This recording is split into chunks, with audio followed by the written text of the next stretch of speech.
Break के बाद स्वागत है आपका गुजरात बुलेटिन में। मैं हूं आपके साथ इशिता तिवारी। रुक करेंगे बुलेटिन में बरोड़ा का, जहां डभोई के पुड़ा गांव में बाइक टक्कर के विवाद में 26 वर्षीय हार्दिक परमार पर जानलेवा हमला किया गया।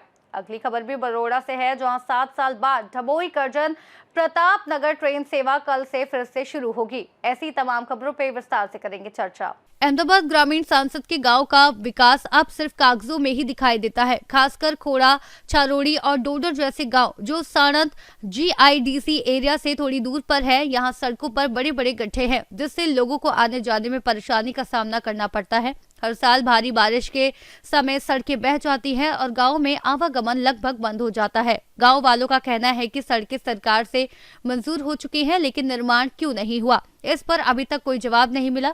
ग्रामीणों की मांग है कि सरकार और प्रशासन जागे और इस समस्या का स्थायी समाधान निकाले। नमस्कार, मारू नाम वाघेला रणवीरसिंह दिलीपसिंह। हूँ खोड़ा गामनो एक आम नागरिक छूँ। જ્યારે બી ચોમાસાની સમયની અંદર અમારા ગામમાં એક મોટો પ્રશ્ન હોય છે રોડનો, જે રોડ દર વર્ષે ચોમાસાની અંદર તૂટી જતો હોય છે। અત્યારે સાધનોને આવવા જવા માટે પણ ઘણી અગવડ પડતી હોય છે। એનું કારણ છે કે ચોમાસાની અંદર અમારા ગામની અંદર તળાવમાં પાણી ખૂબ ભરાય છે, બીજા ગામનું પાણી આવીને અમારા ગામમાં સમાવેશ થતું હોય છે એનું।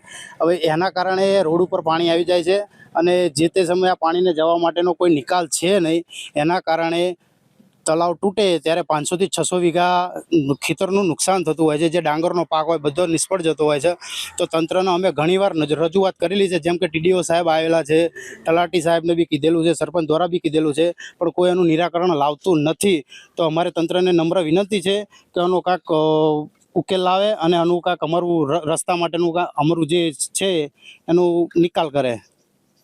મહેન્દ્રસિંહ વઘેલા। અને અહીંયા પાણીની એક સમસ્યા છે કે પાણીનો નિકાલ નથી। આગળ GIDC થઈ અને જે પાણી બધું રહી જાય ત્યાં પાછળ જમીન જે છે બધી જ હોય, એના માટે પાક નિષ્ફળ જાય છે। તે પાણીના નિકાલ માટેની વ્યવસ્થા કરી। રોડ આ બસ કરવાનો છે, કારણ કે આ રોડ કેટલા ટાઈમથી તૂટી ગયેલો છે। કેટલા સમયથી આપણે તૂટી લો ક્યાં ક્યાં રજૂઆત કરવામાં આવી છે? એ રાજ્ય આગળ સરપંચ ને અમે તો રજૂઆત કરી છે, બાકી તો આપણે સરપંચ આગળ રજૂઆત કરીએ છીએ તલાટીને। જય ભારત।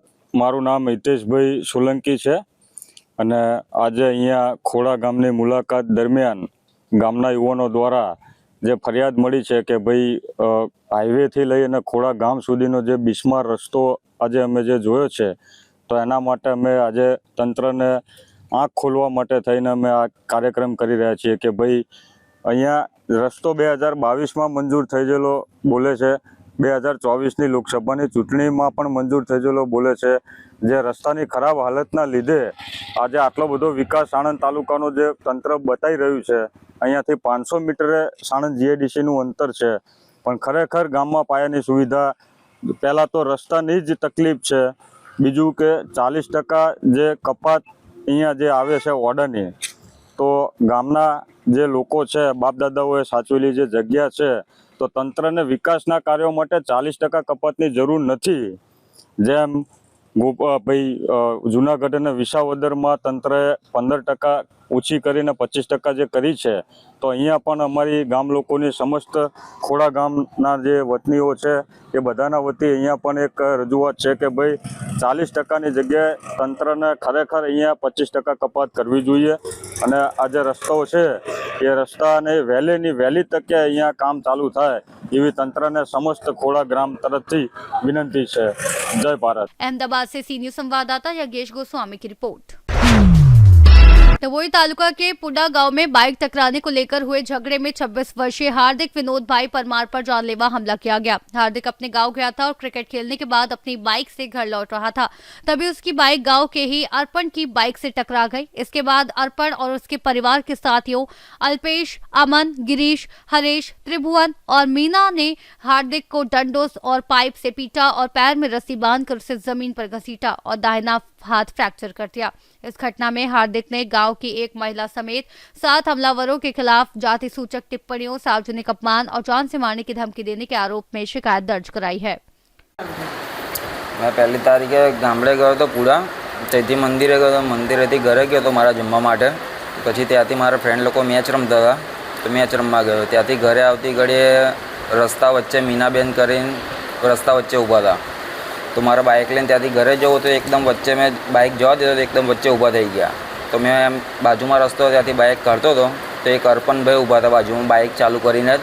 તો અચાનક એમને બાઇક ઠોકી તો એમના પગથિયામાં મારી બાઇક જઈને પડી અને ઘરમાંથી અલ્પેશભાઈ ડાંગ લઈને પછી પદ્માબેન નીકળ્યા.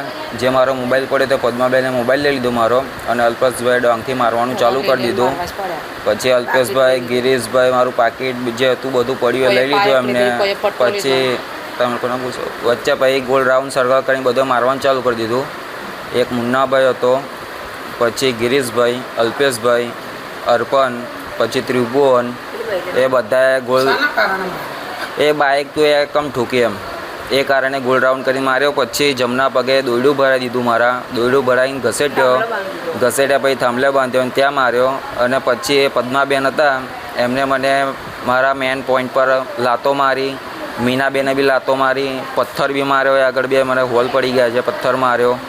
પાણી માગતો તો પાણી બી નહોતું આલ્યું મને અને બહુ માર્યો તે લોકો. बड़ौदा से सीनियर संवाददाता लालभाई भटियारा की रिपोर्ट। डभोई करजन प्रतापनगर ट्रेन सेवा 7 वर्षों के लंबे इंतजार के बाद कल से फिर बहाल होने जा रही है। उद्घाटन के बाद बंद होने वाली इस ट्रेन सेवा को जनता की परेशानियों और मीडिया रिपोर्टिंग के बाद रेलवे ने फिर शुरू करने का निर्णय लिया है। ट्रेन सप्ताह में 6 दिन चलेगी और प्रत्येक शनिवार अवकाश रहेगा। ये रूट डभोई से करजन और प्रतापनगर तक संचालित होगा। स्थानीय जनप्रतिनिधि वंदन भाई पांड्या और हबीब भाई लोखंडवाला ने रेलवे विभाग के समक्ष कड़ा विरोध जताया था और मीडिया के लगातार फॉलोअप ने भी इस फैसले में भूमिका निभाई। 7 सालों के इंतजार के बाद इस रूट के खुलने की नौकरी पेशा लोग, छात्र और छोटे व्यापारी काफी लाभान्वित होंगे, जिससे पूरे इलाके में खुशी की लहर फैल गई है। डभोई से सीनियर संवाददाता लालभाई भटियारा की रिपोर्ट। बुलेटिन में फिलहाल इतना ही। देश और दुनिया की तमाम बड़ी खबरों को जानने के लिए बने रहिए सी न्यूज़ भारत के साथ।